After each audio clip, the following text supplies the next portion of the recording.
لا قوة إلا بالله العلي العظيم. حسبنا الله ونعم الوكيل، نعم المولى ونعم النصير. فأعوذ بالله من الشيطان اللعين الرجيم. بسم الله الرحمن الرحيم. الحمد لله الملك الحق المبين، قاسم الجبارين، مغير الظالمين، مدرك العارفين، رب الشهداء والصديقين.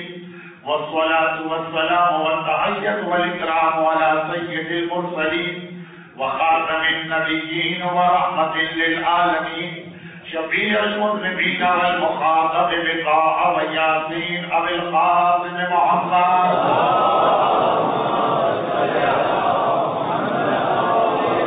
وآله وكثرته الطيبين الطاهرين المعصومين المظلومين المنتجبين المكرمين الميامين، سيما على بقية الله في الأرضين وحجته على العالمين الإمام المنتظر والحجة الثاني عشر.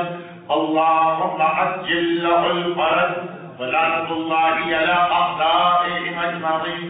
أما بعد، فقد قال الله عز وجل في كتابه المبين وفرقانه المتين وقرآنه المجيد وقوله الحق. بسم الله الرحمن الرحيم. وأن هذا صراط مستقيما فاتبعوه ولا تتبعوا السبل.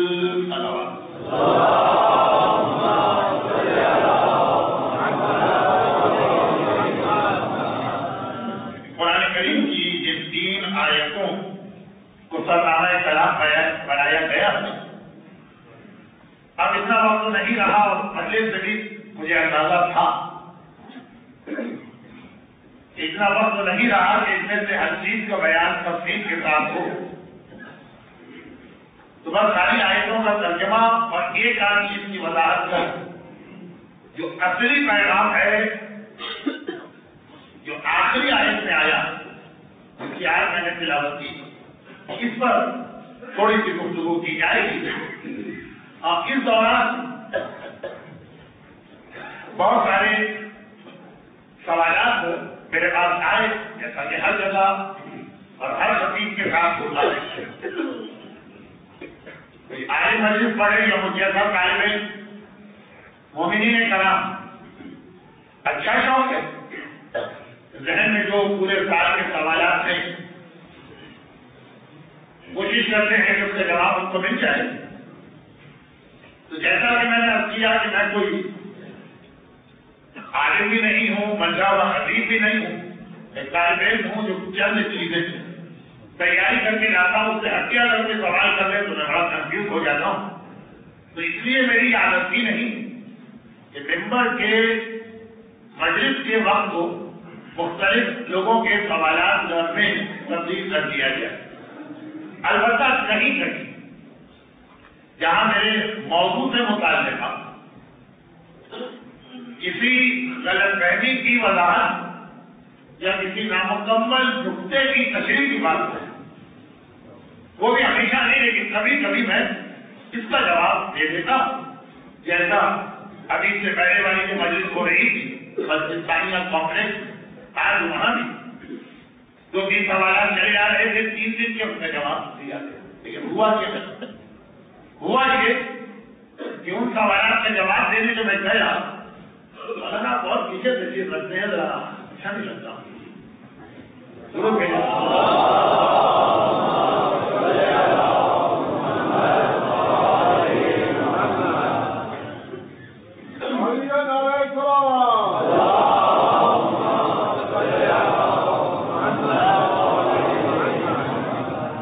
تو ہوا یہی کہ سوال 2 دن پوچھے گئے میرے موضوع کے حوالے سے تھے، لیکن اس سال اس سے بات نہیں کرنا تھی. جواب میں پورا 1 گھنٹہ 10 منٹ جو آج کی تقریر وہاں کی تھی ہو رہی تھی، اور میں اس وقت ابھی تک اس پوزیشن میں بھی نہیں کہ وہاں یہ وعدہ کر سکتا تھا یا یہاں کہ انشاءاللہ اگلے سال پھر آ رہا ہوں.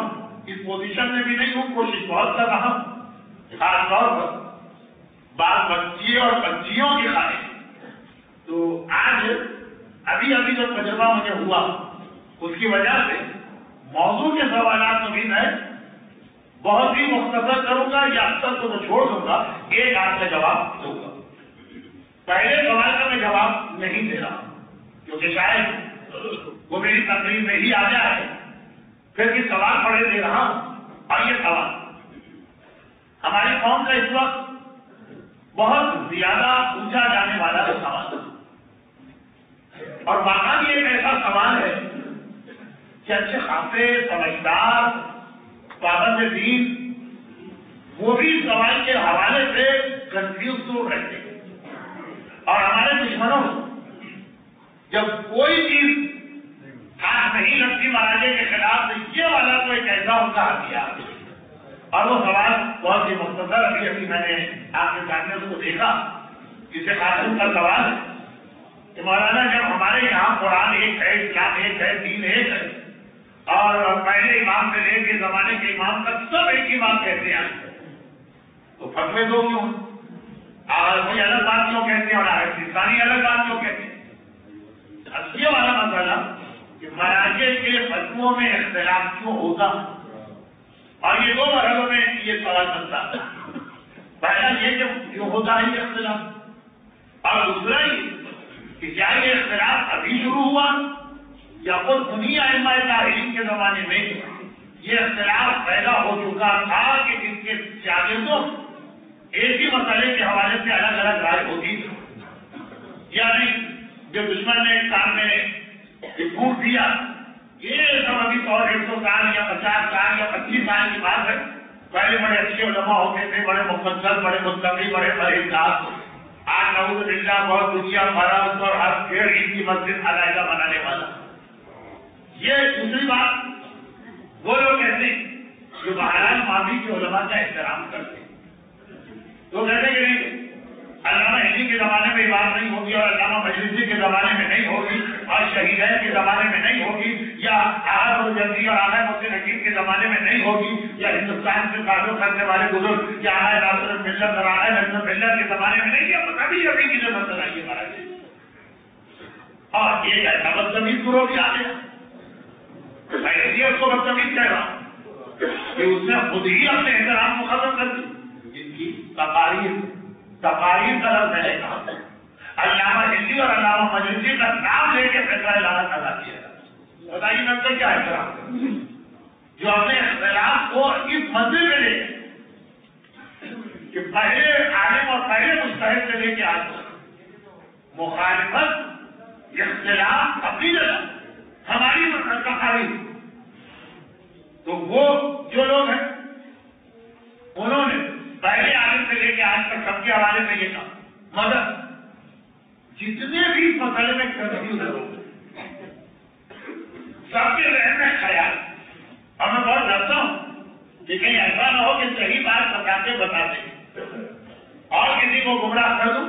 تو بہت ڈرتے ڈرتے صرف ایک جملہ بھی کہہ رہا ہوں, اور باقی شاید میری تقریر میں اس کی کچھ وضاحت تھی, لیکن سوال میرے پاس آج پہنچا. پہلے دن سے میں نے اعلان کیا تھا کہ چوتھی تقریر کا خاص عنوان ہو. اس سوال کی وجہ سے میں نے آج کا عنوان نہیں بتایا. اب سوال پر آج کا عنوان کلک کر گیا یہ خدا کی مطلب ہے. لیکن ایک جملہ میں خالی کہتا ہوں اور اس کے بعد میں اپنے موضوع کے تمہید سے آتا ہوں. وہ جملہ یہ قابل احترام سوال کرنے والی خاتون کل ایسا ہی ہوگا کہ جیسا آپ سمجھ رہے ہیں. حقیقت تو یہی ہے کہ ایسا ہی ہے کہ جو پہلے نے کہا وہی آخری نے کہا, جو آخری نے کہا وہی پہلے نے کہا. لیکن ہماری کتابوں اب کوئی بھی کتاب آج کے علماء کی کتاب تو چھوڑی تھی, اس کے اندر امام کے نام جھوٹی اور غلط احادیث جو آتی اس کی وجہ سے ایک ہی مسئلے میں آپ کو ایک ہی امام کے دو قول ملے. حقیقت تو یہ ہے کہ جو پہلے نے کہا وہی آخری نے کہا, لیکن ایک ہی امام کے آپ کو دو قول ملے. بہت ہی مختصر میں بات کر کے اس کو سمجھ کہ عادت معصومین کی صرف صحیح حدیث اب تک آتی, کیونکہ یہ مسئلہ اتنا سنگین ہوتا ہی نہیں. حجت المتقین علامہ مجلسی کی کتاب ہے, تہذیب الاسلام کے نام سے اردو ترجمہ ہوا. قرآن کریم کے مشہور ترجموں میں سے مولانا مقبول احمد صاحب کا ہے, انہوں نے اس کا ترجمہ بھی کیا.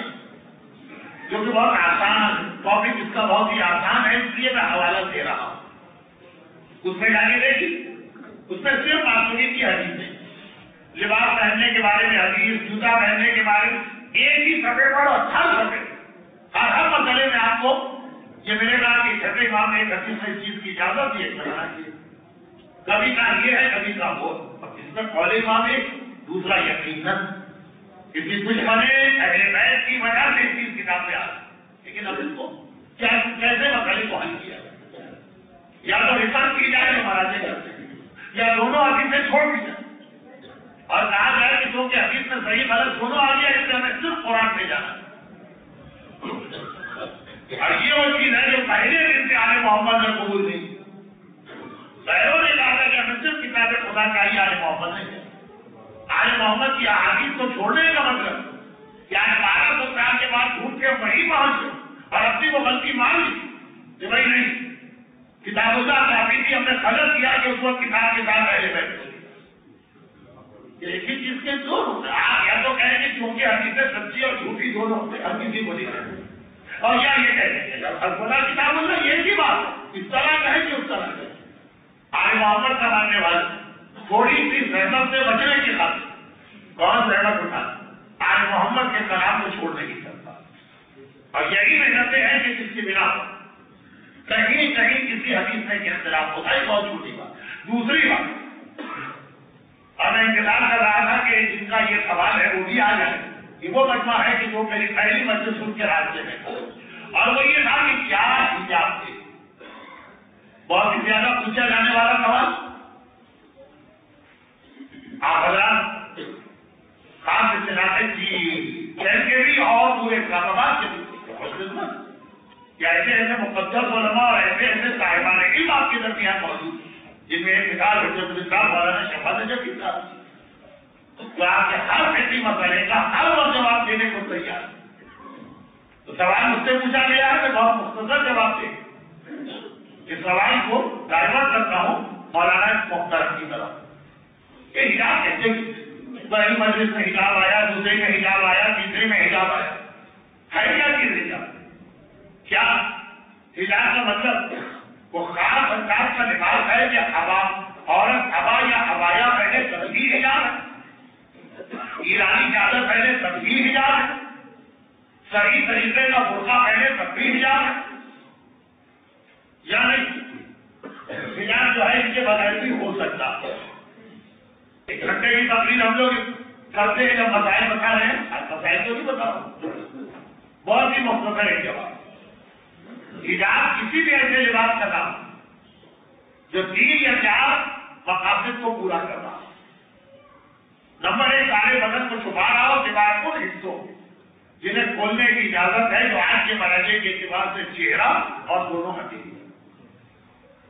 نمبر 2 یہ ہے کہ یہ لباس بہت ہی زیادہ ٹائٹ نہ ہو، کم سے کم گھٹنوں. نمبر 3، کوئی بھی لباس کو حجاب، لیکن شرط یہ کہ جسم چھپا اتنا باریک نہ ہو کہ پہننے کے باوجود جسم کا کوئی حصہ نظر آ. نمبر 2 بہت سخت اور ٹائٹ تھا.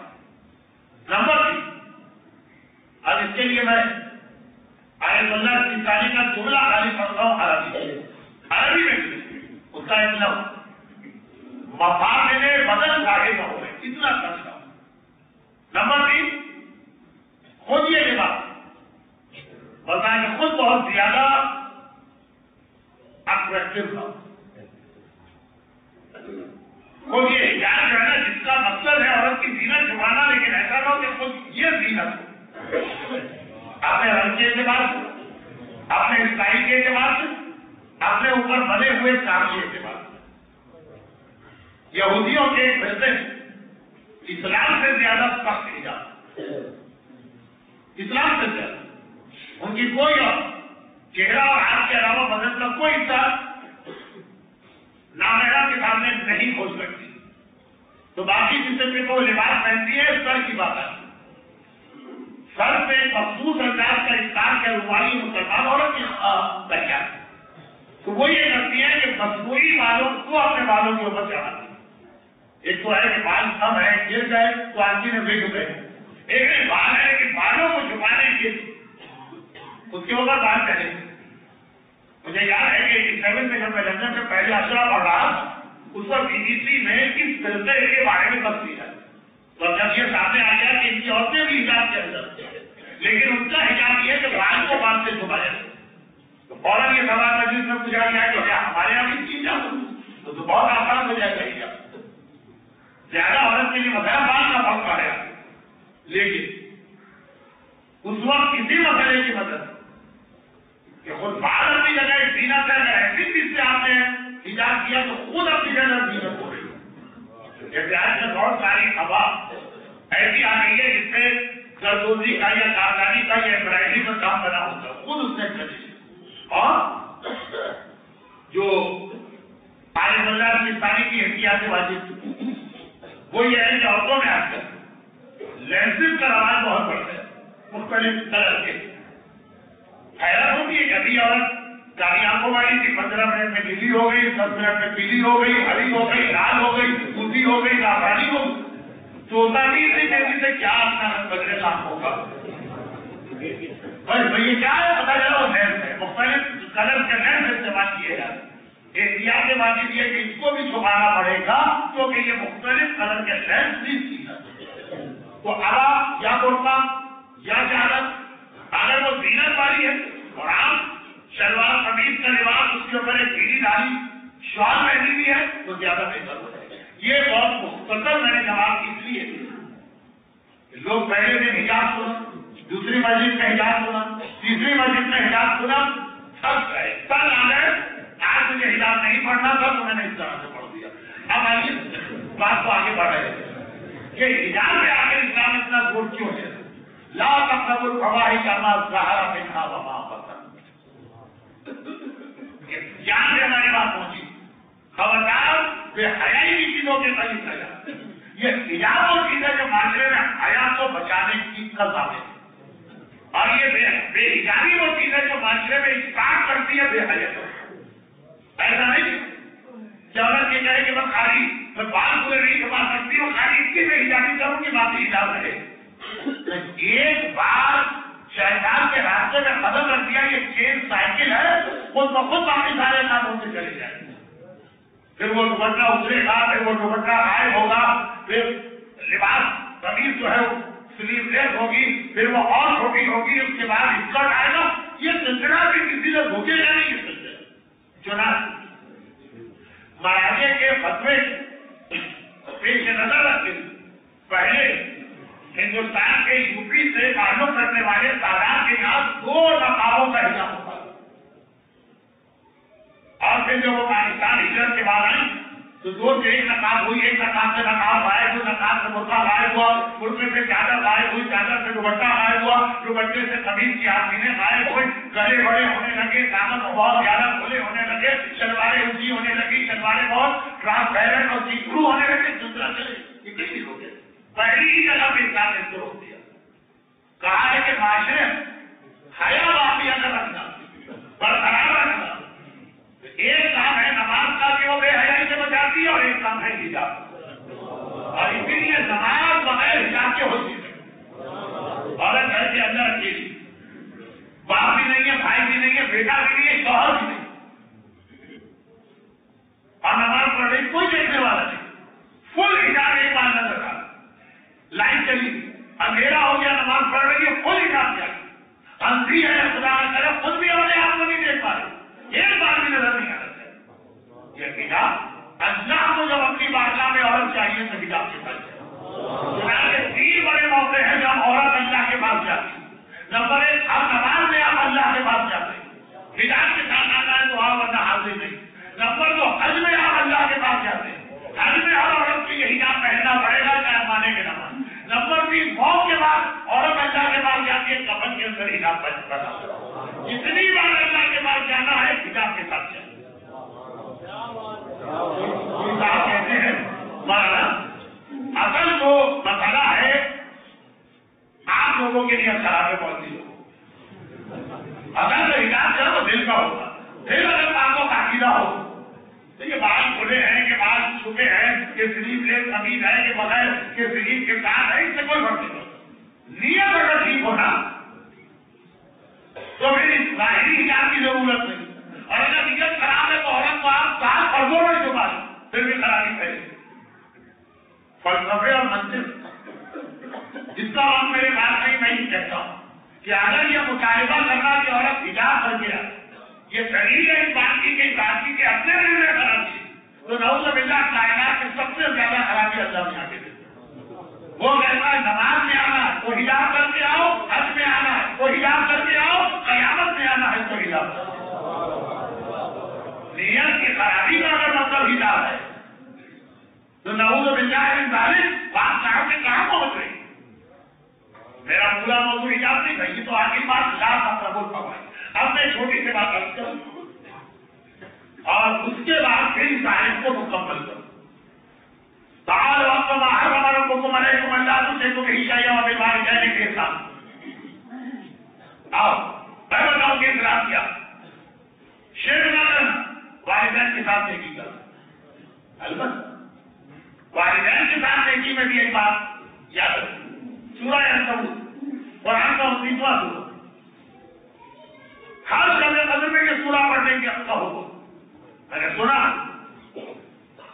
کہ اس مسجد میں شب قدر میں بڑا مجمع ہوتا، کثیر تعداد کے مومنین اعمال کے لیے آتے ہیں، تو یہ سورہ بھی آپ ہوتے ہیں۔ اس سورہ ہی کی ایک آیت ہے ان الصلاۃ تنہی عن الفحشاء والمنکر، ہر سال یاد دلائی جاتی ہے، اور اس سورہ کے شروع میں والدین کا حق ادا کرنا، لیکن اگر وہ تمہیں اللہ کے خلاف لے جائے ہلاک ہوتے ہو پھر ان کی اطاعت نہ کر، ان کے سارے حقوق ان کا سارا احترام اس وقت تک ہے جب تک کہ وہ اللہ سے نہ ٹکرا۔ اگر والدین کہہ رہے ہیں کہ نماز نہ پڑھو، اگر والدین کہہ رہے ہیں کہ داڑھی شیو کرو، اگر والدین کہہ رہے ہیں کہ بیٹی پردہ اتارو ورنہ تمہاری شادی نہیں ہو، اس میں والدین کی اطاعت نہیں، بدتمیزی کی اجازت بھی نہیں، لیکن اطاعت نہیں، وہ ناراض ہے، وہ بددعا دے رہے ہیں، انہوں نے ہاتھ اٹھا دیا بددعا دینے کے لیے، لیکن مسئلہ عید کا ہے ان کی بددعا آپ کو دعا بن کے رکھے۔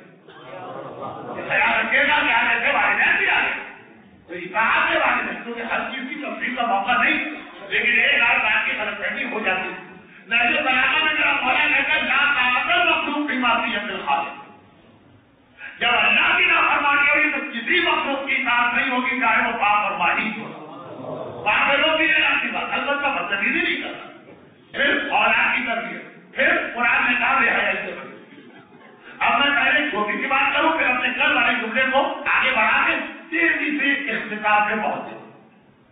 کل والا میرا جملہ یہ تھا کہ یہ جو الگ الگ باتیں بتائی جا رہی واؤ کے ذریعے بتائی جا رہی، واؤ کا مطلب اور نہ با کے ذریعے ہے، نہ دھما کے ذریعے یا انہو کے ذریعے، یہ نہیں کہا جائے کہ اس کی یہ وجہ اس کی وہ وجہ، لیکن بظاہر میں ترتیب قرآن نے رکھی، لگ رہا ہے کہ ہر چیز دوسرے سے ملی، شرک نہ کرنا، لیکن ایسا بھی کسی کو شرک کا حیرہ نہ ہو جائے۔ کچھ لوگ ایسے تو ہر چیز میں شرک نظر آتا، میری مجلس کی آخری بات کو ان کو پوری شرک نظر آئی، ابھی تو میں کہہ رہا ہوں، لیکن ایسا بھی اسلام میں شرک کا تصور نہیں کہ ہر کام شرک، تو ایسا نہ ہو کہ والدین کی نیکی کو بھی شرک مانی جائے، نہ والدین سے نیکی کر، لیکن والدین کی نیکی کے لیے ضروری ہے کہ اولاد کا حق ادا ہو۔ ہاں اگر اولاد صاحب کسی بات نے ادا نہیں کیا پھر بھی اولاد سے واجب رہے گا، لیکن سلسلہ اسلام بتا رہے کہ معاشرہ کیسے بنتا ہے، تربیت بھی اولاد کرنا، اور تربیت بھی اولاد کے لیے اپنے گھر سے بے حیائی نکالنا۔ اچھا گھروں میں بے حیائی آتے کیسے؟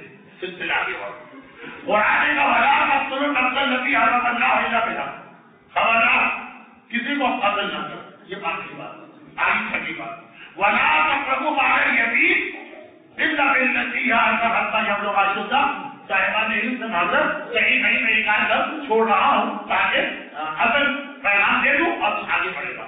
خبردار یتیم کے مال میں خرید نہ جانا، وَأَوْفُوا الْكَيْلَ وَالْمِيزَانَ بِالْقِسْطِ، ناپ-تول میں کمی نہ کرنا، یہ دو چیزیں، یتیم کے مال میں خرید نہ جانا، ناپ-تول میں کمی نہ کرنا۔ اب اس کو ملا کے سوچیے کہ اس کے اندر پیغام کیا چھپا، پیغام یہ چھپا ہے کہ خبردار تمہارے گھر میں مال حرام نہ آئے، بھائی ناپ-تول میں کمی کرو گے یہ حرام مال آ گیا نا، یتیم کا مال کھاؤ گے یہ حرام مال آ گیا نا، چاہے یتیم عام یتیم ہو اور چاہے مجھے امام نے کہا نحن اول الیتیم، پہلے یتیم تو ہم ہیں، جس نے خود روکا اس نے ہمارا حال جو کھایا کہ حق یتیم بھی اس نے ہٹایا، لیکن وہاں سے لے کے ہم یتیم بات کا کھاؤ یعنی تمہارے حرام نہ ہے اللہ باللتی یا احسن، البتہ اگر صحیح طریقے سے یتیم کا مال لے رہے تو کوئی بات نہیں۔ یہ کیوں آگے؟ یہ اس لیے آگے کہ دیکھیے کبھی اللہ کسی پر رحمت بھیجتا، وہ رحمت اس کے لیے کبھی زحمت بن جاتی۔ ابھی میں 2 مثالیں لے کے آیا پھر حضرت ابراہیم آگ میں بھیجے رہے، آگ ان کو جلا رہی، اب اللہ چاہتا ہے کہ آگ نہ جلائے، چاہتا ہے مارو پوری برتا آگ ٹھنڈی ہو گئی، تو وہ اتنا ٹھنڈی ہو گئی، اتنا ٹھنڈی ہوئی کہ ابراہیم کانپنے لگے، اس کو ڈر لگا کہ سبزی سے مر جاؤ۔ خالی لوگ آگ سے نہیں مرتے ہیں، سبزی سے نہیں مرتے۔ سیاچین گلیشیئر سے لے کر کینیڈا کے شمالی علاقوں تک چلے، باقاعدہ اس طرح لوگ چل کے مرتے ہیں سردی سے جیسے آگ سے چل کے مرتے ہیں۔ تو اب وہ آگ میں تو اس میں خدا سنا ٹھنڈی ہو جائے، تو وہ جب ٹھنڈی ہوتی چلی گئی تو اس طرح ٹھنڈی ہونے لگی کہ جن ابراہیم کو بچانے کے لیے ٹھنڈا کیا گیا وہی ابراہیم ٹھنڈے ہونے لگے۔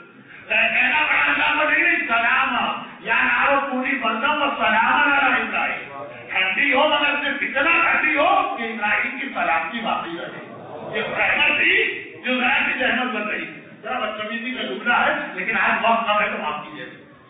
آگے نا چوتھا دن ہے حج کی مثال آئی، مولانا ہوں گے اور میں ہوں گا تو حج کی مثال آئے گی چوتھا دن کیا حاجرہ اپنے بیٹے کے لیے پانی مانگ، اس وقت تو حاجرہ کا مسئلہ بیٹے کی جان بچے تو کتنا پانی چاہیے کیا ہے، ایک فریزر، ایک بوتل، ایک نل، ایک بالٹی، ایک نلکی، اتنا ہی چاہیے نا۔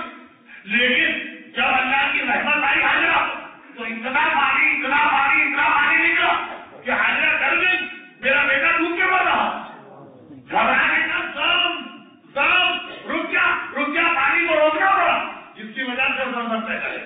اب اس کثرت سے رحمت نازل ہو رہی کہ مر جانے کا خوف ہو رہا ہے، اس کے لیے رحمت آئی، رحمت نہیں کبھی آدمی بڑھ سکتا۔ اسی میں یہ مثال قرآن نے کہا یتیم کے مال کے قریب نہ جائے، اس لیے کہا تاکہ یتیم کے مال بچے گا، وہ اتنا بچے مال یتیم کے یتیم کے مرنے کے لیے سے پیدا ہو۔ یتیم کسی دکان سے گیا، بھوک لگی ہے، روٹی چاہیے یا پیسے سے، دکاندار نے کہا تم سے میں سودا کروں گی، ایسا نہ ہو کہ سرانا تمہارا زیادہ مال میرے پاس ہے، کوئی بھائی قابل سمجھدار ہے، آنے کی روٹی ہے، دکاندار نے کسانے لے لی، دونوں کی ڈیلنگ صحیح ہے، دونوں بھائی آپ یتیم گھبرا، یتیم گیا کہ میرے پاس پیسہ ہے، مجھے مکان کرایہ ملے گا، تو تمہیں لے دوں، ایسا نہ ہو تمہیں دے دیا، تمہارے ہاتھ میں کوتاہی ہو گئی کہ میں دوسرے کو کیوں نہ دوں۔ کراچی کراچی میں ایک ایسی کمیونٹی کی آباد ہے جو سادہ کے کرام کا بہت احترام کرتی تھی اور کرتی ہے، سید کو گالی دیتے کرے کیوں؟ تاکہ یہ مر گیا تو اس کی بیوی سرکاری بیوہ کیسے پڑے گا، اسے اگر کو کرایہ دے دیا کرو، ہر مہینے جاؤ خود ہی مکان کرایہ، ہر بنا جائے تو دوسرا مالک کے مکان رکھ کے دے کے نکالے، لیکن میں کیسے سرکاری کو نکالوں۔ اب یہ ہو گیا نا نبی میں، لوگوں نے کہا یقین سے وہ ڈیلنگ کر رہی تھی، شراب میں بھی اگر غلطی سے انسان نکال کر اس کا پیدا ہے تو ہم سے جاننا پڑے گا ہمیں ضرورت کیا، روٹی کے خریدار ہیں، دوسرے لوگ ہیں، مکان کے لا کے دینے والے، قرآن کو پیدا ہو لا تقربوا مال الیتیم الا بالتی ہی احسن، ہاں صحیح طریقے سے جو ڈیلنگوں کو جائے گی، لیکن دونوں کا خلاصہ یہ ہے کہ مال حرام تمہارے گھر، یہ اسلام سے پہلے سے فاؤنڈیشن اسٹون تھا، کربلا میں آپ کا حسین کا یزیدیوں مجھے پتا ہے تم میرے دشمن اس لیے ہو کہ نمک بولے کو میرا حرام، تمہارے پیٹ حرام روزے سے بھرے، پہلے دن اسلام میں آیا حرام نہیں ہونا چاہیے، کیونکہ جب حرام کرنے آتا ہے تو مومن بھی یزیدی بن سکتا، ہر بیماری کے اثرات میں ڈاکٹر کہتے ہیں یہ کھاؤ گے بلڈ پریشر، ڈائبٹیز، دل کی جو بیماری ہے، کورونری ڈیزیز، کڈنی ڈیزیز، سب کھانے کے اثرات ہے، اسلام کہتا ہے اس طرح روحانی اثرات ہوتے ہیں، پہلے دن سے کہا حرام نہیں آنا چاہیے، اور اب اس کو ملائیے پچھلی بات تربیت کے اولاد کو، اور سمجھا بے حیائی سے کبھی نجات ہوگی، جہاں بے حیائی ہوگی اولاد صحیح بن ہی نہیں سکتی، اور بے حیائی آتی کب ہے جب آدمی کے بعد مال حرام آنے لگتا، جب پیسہ زیادہ ہوتا ہے نا تو پھر اس کو راستے میں جواب بڑا گرم ہو جاتا، وہ اللہ سب سے لڑنے کے لیے تیار ہو جاتا، جہاں غربت آئے گی وہاں پھر بھی حیا ہوگی، جہاں دولت آئے گی وہاں پھر بھی حیا جاتی۔ یہ سارے دولت مندوں کے چونچلے، شادی بیاہ بھی ان کی جو ہوتی ہے وہ دیکھیے، عورتوں کے لباس بھی ان کے دیکھیے، ان کے فنکشن بھی دیکھیے گا، ان کی پارٹی بھی دیکھیے گا۔ غریب آدمی میں کیا ہے، امام باڑے میں شادی رکھے گا، پیسے والا کسی 5 اسٹار ہوٹل میں، امام باڑے کی شادی میں حیا ہوگی اور وہاں پہ حیا۔ اچھے اچھے لوگ ہیں، خدیجہ طاہرہ کی اولاد ایسی ہے جو واقعہ اپنی ماں کی سنت پہ عمل کرتی ہے، لیکن امیوں پہ بھی نہیں جاتے۔ تو اس لیے قرآن نے کہا بے حیائی کے قریب نہ جانا، اور اس کے بعد کہا مال حرام کے قریب نہ جانا۔ یہ مال حرام ہے واپسی کو بے حیا کرنا۔ میں تو کراچی اب یہ بازار نکال گیا، عورتوں کے لباس کے اندازہ کر لیتا ہوں کہ اس کے گھر کی مالی حالت ہے، جتنی زیادہ ننگی عورت ہے اس کا مطلب اتنا اس کے گھر میں بیٹھتا، اور جتنی زیادہ اس کی چہرے پہ نقابیں پڑی اس کا مطلب اس کے گھر میں پاتے، اور پھر اسی کو دیکھا ہے فاقے والا جب منفاطہ بنتا ہے کیسی عورتوں کا حجاب کیسی کھنچنی بدلتا، لگتا ہی نہیں ہے کہ وہ کل والی عورت۔ ہم اپنی باڈی لینگویج سے اللہ کو پیغام دیں گے خدا بندہ اگر ہمیں شریف رکھنا ہے تو ہمارے گھر میں کھاتے نہیں، دولت میں میری تو شریف رہیں گی نہیں، اپنی باڈی لینگویج زبان سے تو نہیں رہتی، لیکن قرآن نے اصول بتایا کہ دولت ہے جو آدمی کو بے حیا کرتی ہے، اور جیسا کہ مولا نے کہا کہ اتنی دولت کہ آدمی کی سمجھ میں نہ آئے کہاں خرچ کر، اس سے اسی وقت آ سکتی ہے جب آدمی حرام طریقے سے کہا، حلال دولت تو ایسی نہیں ہوتی۔ میں نے کسی دولت میں ان کو نہیں دیکھا مگر یہ کہ کسی کا حق اس نے دبایا، یہ مولا کا فرمان ہے۔ تو آپ اسلام حکم بھی دے رہا ہے اور علاج بھی بتا رہا، والدین کے ساتھ نیک سلوک کرو، والدین سے کہا مگر اس کا علاج یہ کہ اپنی اولاد کو دیدار بنا دو، اور اولاد کو دیدار بنانا ہے تو میں اس کے لیے گھر سے بے حیائی نکالوں، اور بے حیائی نکالنا ہے تو کبھی حرام کے قریب نہ جانا، اور اس کے بعد اور سگے گاؤں میں بات، یہ قرآن کو باتیں بتائی، اور اس کے بعد آخری ساتھی اور آخری بات ہو رہی بات یہ تھی چھٹی اور ساتھی تو ہو، پھر آخری اور نبی دو باتیں ہو رہی، اس کو چھوڑ دیجیے، وہ یہ ہے کہ اللہ سے کیے ہوئے آئے کو پورا کرتے رہے۔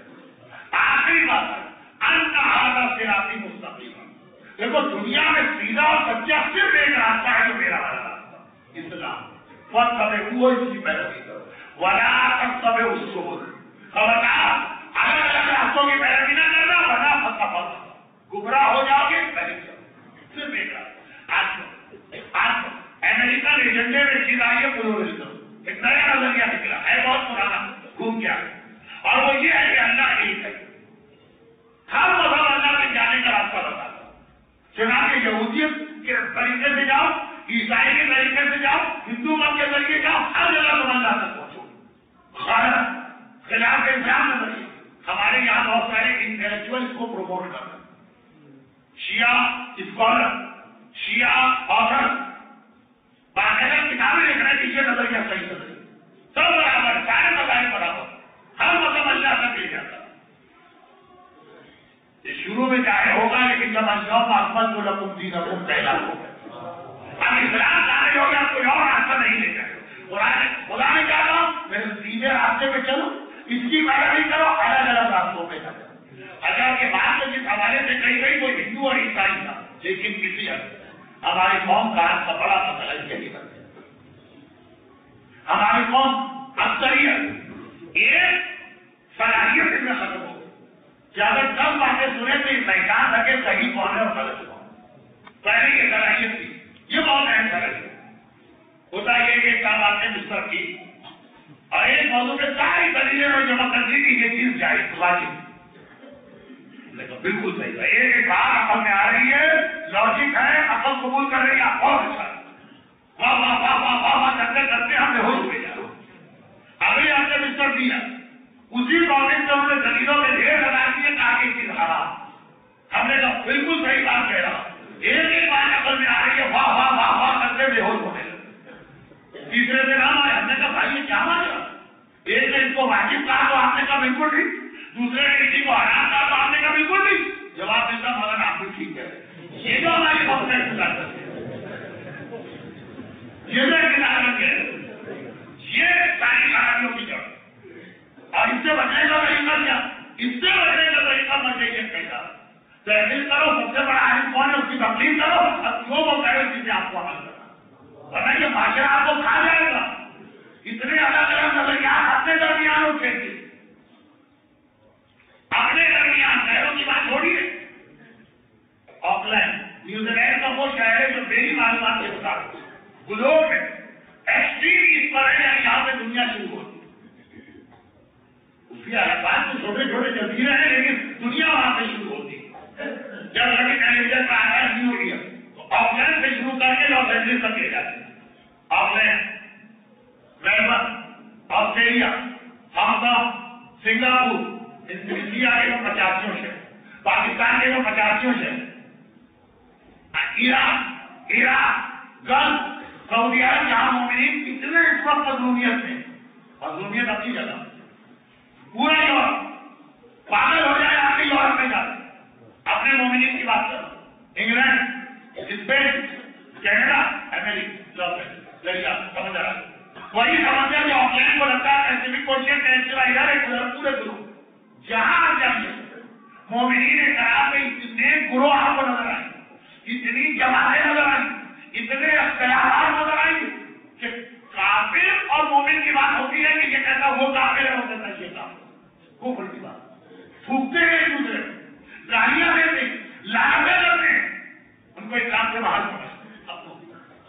جہاں 10,000 کی جماعت ہے وہاں بھی میں نے دیکھا یا 25 دنیا کا ایک شہر ایسا یا 13 لوگ, اب آپ 3 الگ الگ گروہ ہیں, تینوں ایک دوسرے کو شیعت کے خلاف کرتے. 13 گنے ہیں میں نے 30. یہ کیوں ہوا؟ نئے فتنے کھڑے ہو گئے, ہر دفعہ نیا ایشو سامنے آتا. جو چیزیں 1400 سال سے طے شدہ ہے کہ شیعہ نماز کا طریقہ چاند کے ساتھ کھڑے ہوتے یہ طریقہ بھی آج کر ہمارے پاس راجا پردادا سب بدل, سارے علماء مجتہدین بدل.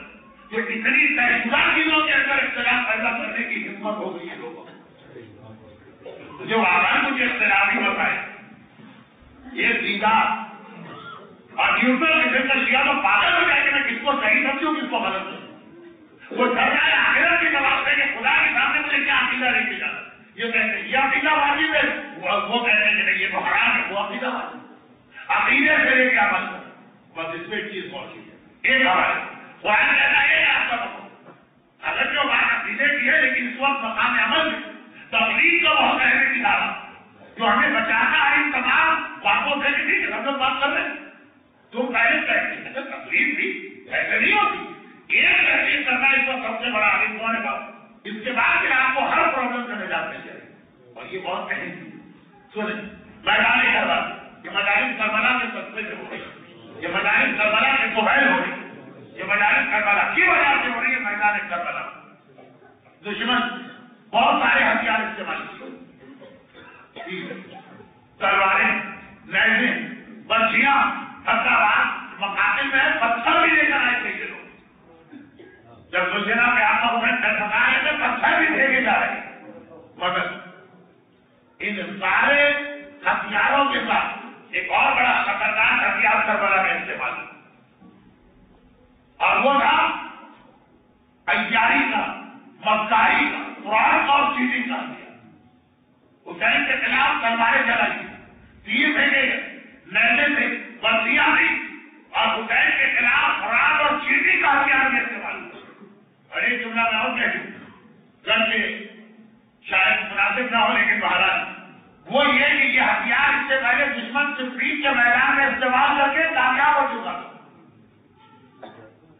نیزوں میں قرآن ہے, قسم کی ہتھیاری ہے, مکاری ہے, قرآن ہے, چیٹنگ ہے, استعمال کیا دشمن نے نوٹ کر لی. جب سارے دنیاوی ہتھیار بیکار ہو جائے آنے محمد کے خلاف تو مکاری کا ہتھیار استعمال کرنا اس میں ہم کامیاب ہو چکے. علی جیسی شخصیت کو لوگوں نے چھوڑ دیا سپرنگ میں, یہ قرآن کو نہیں مانتے. یہ بھی کہہ رہے ہیں کہ قرآن کا خالی نام استعمال ہو رہا ہے, دشمن کے فریب میں آنے سے بچو, نہیں بچ پائے سپرنگ والے.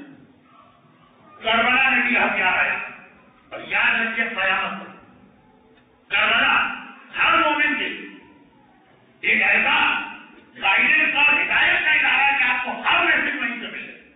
کربلا میں صفین میں بھی ہتھیار آیا, کربلا میں بھی صفین میں کامیاب ہو گیا, دشمن کربلا میں ناکام ہو.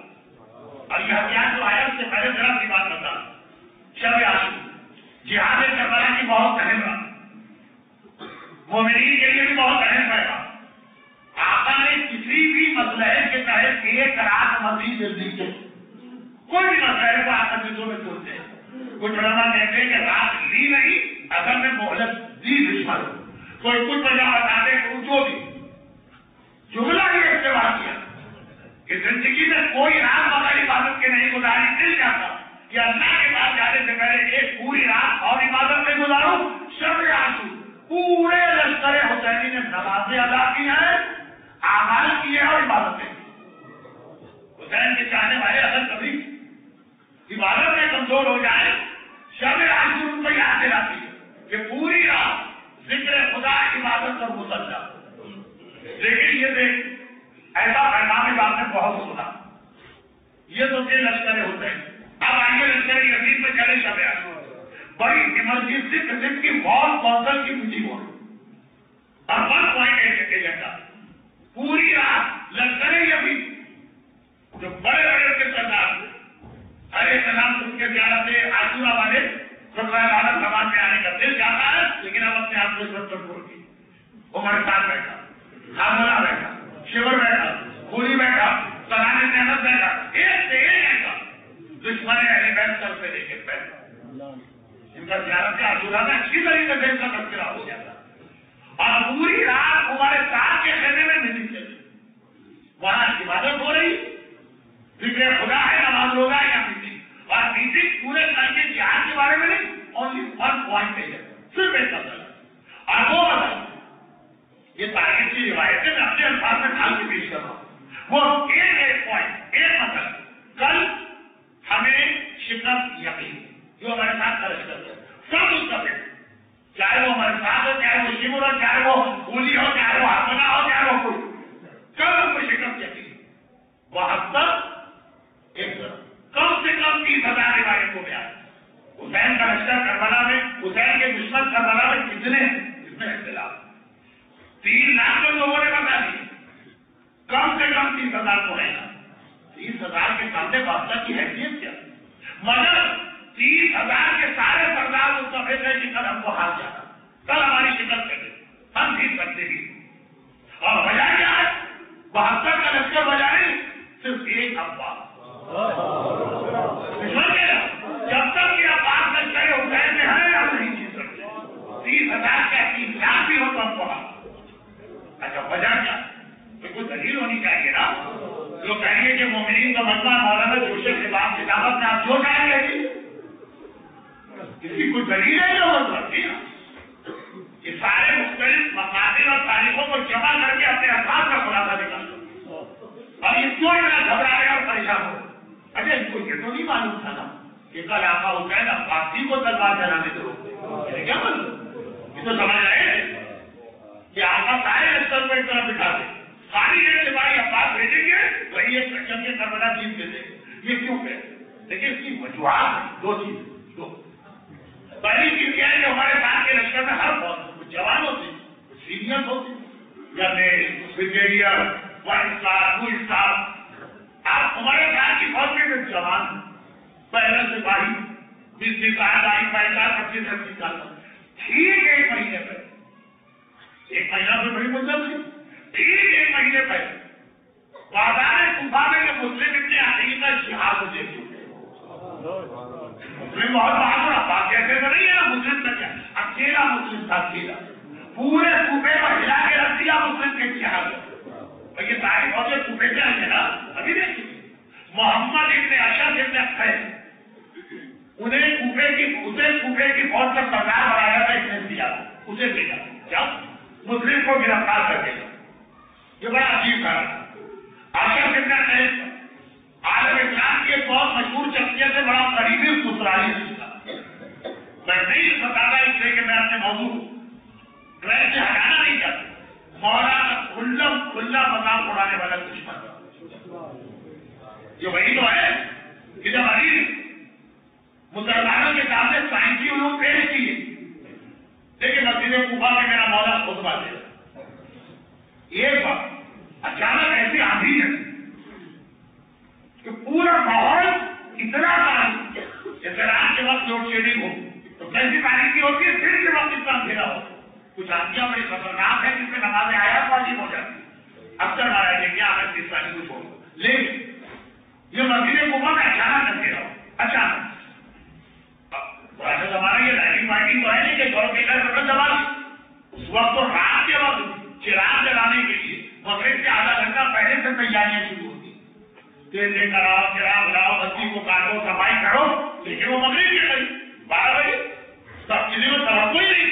اب اتنا شدید اندھیرا مولانا خطبہ ہوگا اور اب جو منتظمین ہیں وہ دور کرنے لگے جلدی جلدی. وہ جب رات کی تیاریاں اس وقت چراغ روشن کرنا ہو, چراغ روشن ہو.